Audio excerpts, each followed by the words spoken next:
OU looked fantastic last weekend in Waco. They really did. That was great, and it was a whole lot of fun to watch. But here's what you've got to do now. Bring in the camera a little bit here. Bring it in. Do it again. Keep progressing as a team. That's what I want to see more than anything else in Norman this weekend. What do you want to see this weekend from the Sooners? Drop your thoughts in the comments. Quickly, please like the video, subscribe to the channel if you haven't already. It's all OU softball all the time. That's what I do here. And if you don't enjoy the video, I think you'll at least enjoy the comments below. The people in there are really smart. They're awesome. They're incredibly engaging. So if nothing else, just do it for them. Subscribe. Let's get to it. I probably should have started with this, but a happy home opener week as OU softball will play this weekend at Loves Field for the first time in 2025 as the Sooners host the Norman Tournament. And let's start by running down the schedule as OU will play 5 games in 3 days. We open the home slate on Saturday at noon against Abilene Christian.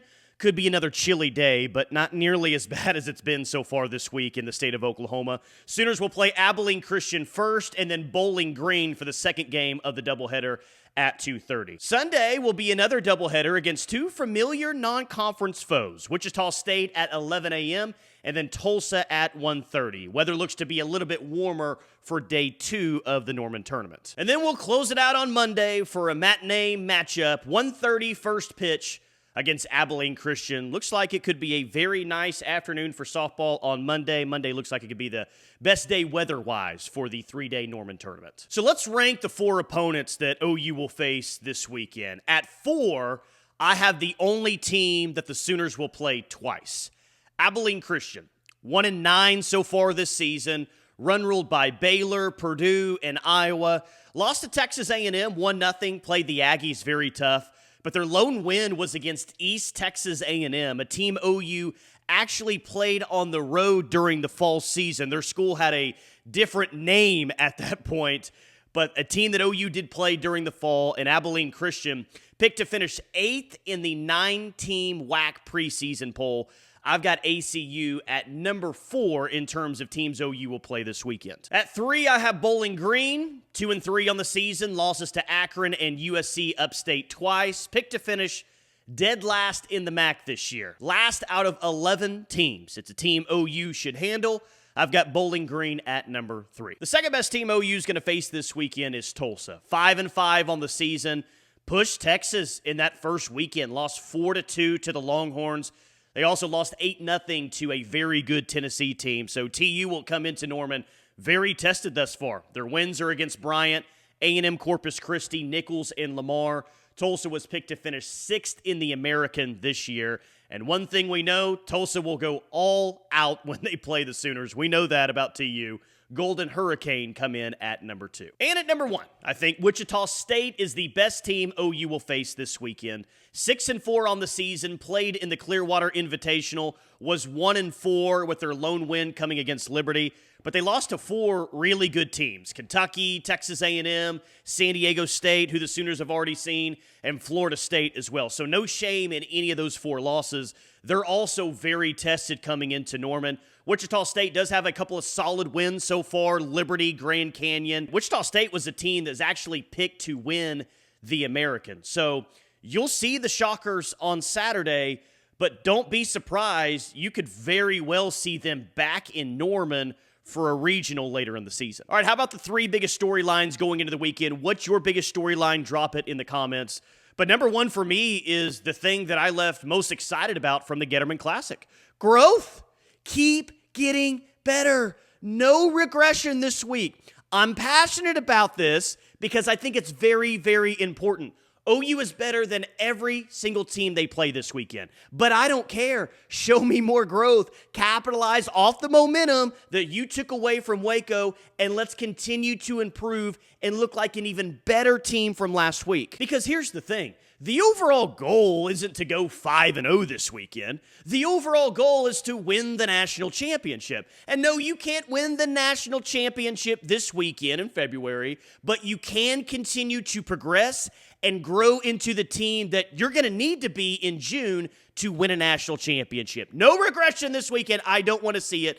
keep showing us improvement. My second biggest storyline is actually three different players, and maybe I could expand this a little bit more, but I'm going to keep it at three. Kasidi Pickering, Isabella Emerling, Nelly McEnroe-Marinas. Look, we know Ella Parker is going to be great this weekend. We know Abby Dayton is going to be very good. And apparently we also know that Sid Barker is going to be great as well.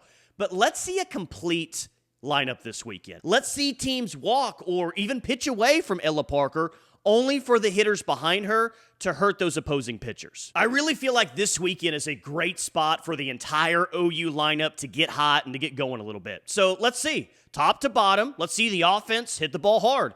And this will be big in being even more impressive than they were last weekend in Waco.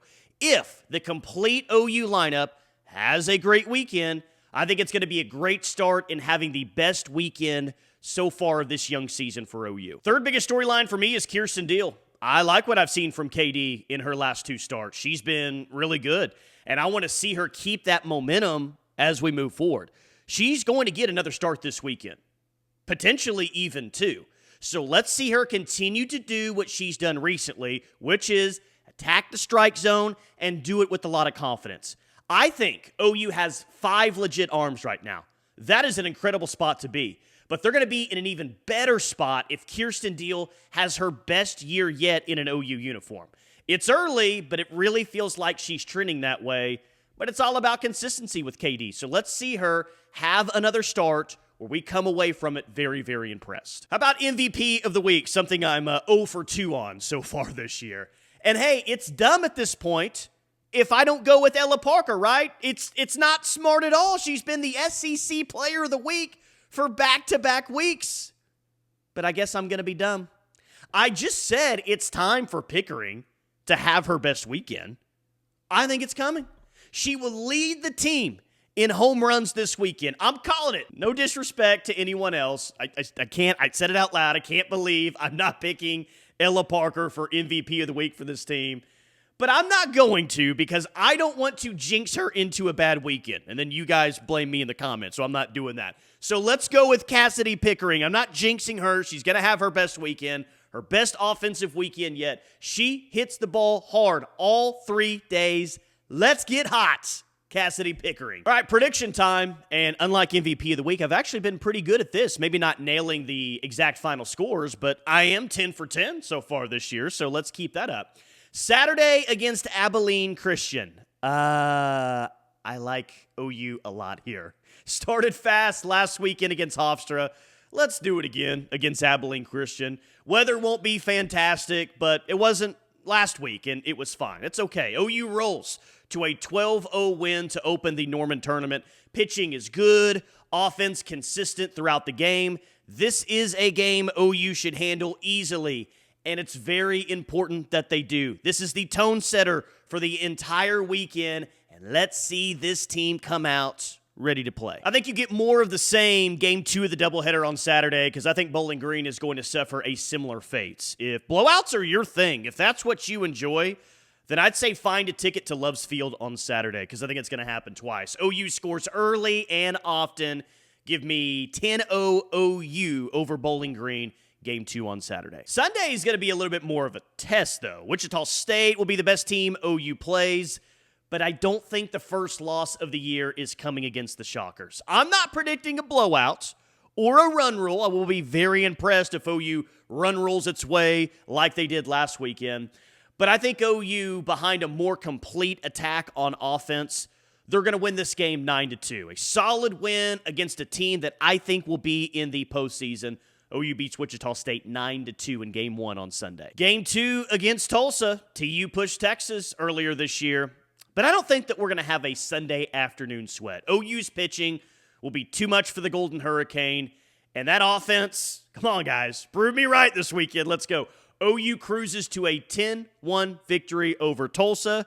And they start with a 14-0 start to the season. Monday's matinee is another game I think OU wins comfortably. Second game against Abilene Christian, and I think it's a lot like the first. Fifth game in 3 days, so let's see the energy on Monday afternoon. Pickering homers to cap off a great 3 days. OU wins 11-0, 5-0 in the Norman tournament. OU exits Monday with a 15-0 record on the season. Okay, so we're only 10 games into the season, but are we getting a better idea of what OU's best lineup is? I mean, maybe. I'll at least take a shot at it. Drop it in the comments if you agree, disagree with my assessment here.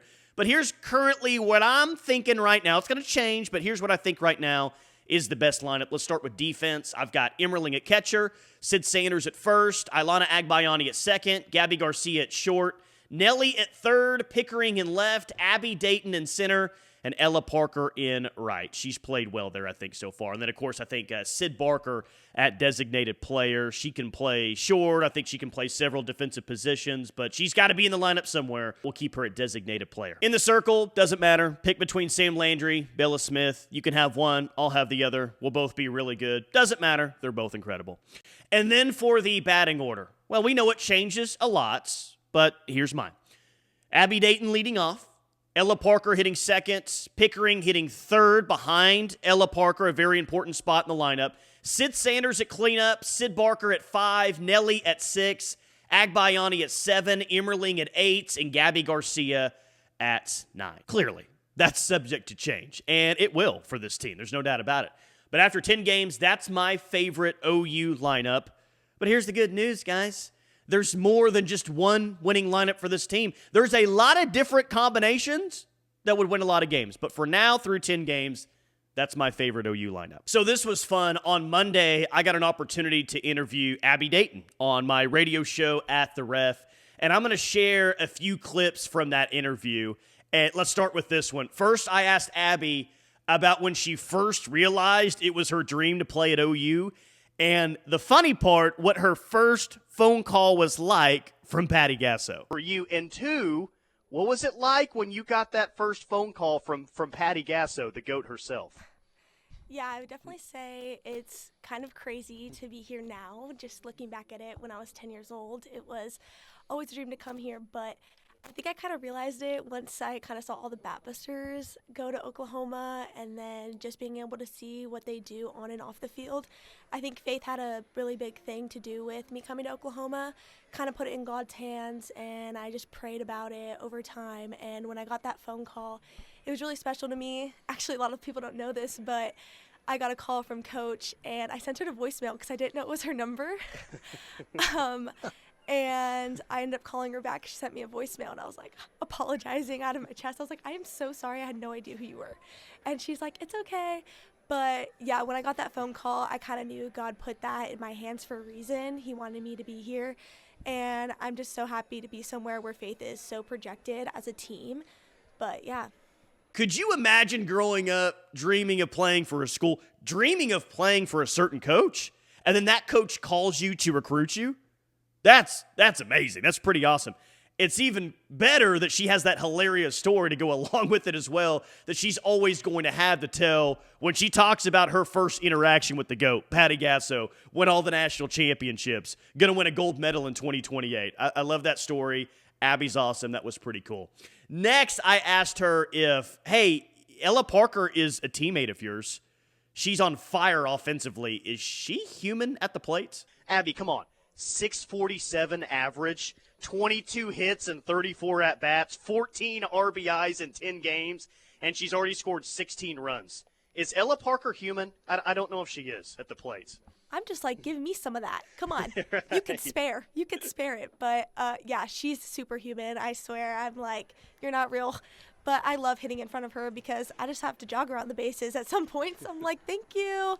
But yeah, she's insane. I love playing with her. She has so much knowledge, and just being able to help me, even though she's an underclassman, so much knowledge to be able to help the underclassmen, the upperclassmen, the transfers. And that's something I really appreciate about her, because it's never just about her. It's about everyone on the team. Lastly, and this is probably my favorite one, here's Abby Dayton after I asked her about freshman phenom Sid Barker. She is my girl. I love her. She is so good. She puts in so much work, and I'm just so happy that it's showing. I have no words to describe her, because she is just a competitor. She works, and that is someone I'm so excited for to see during the season, because she hasn't even hit her limit. She is at the very bottom right now, and I can't wait to see what she does, because there's so much more that she can give, and I'm just stoked for her. Big fan of Abby. That was a really fun interview. Hopefully we get to do that again sometime soon. Okay, lastly, an injury update from Patty Gasso on Hannah Core.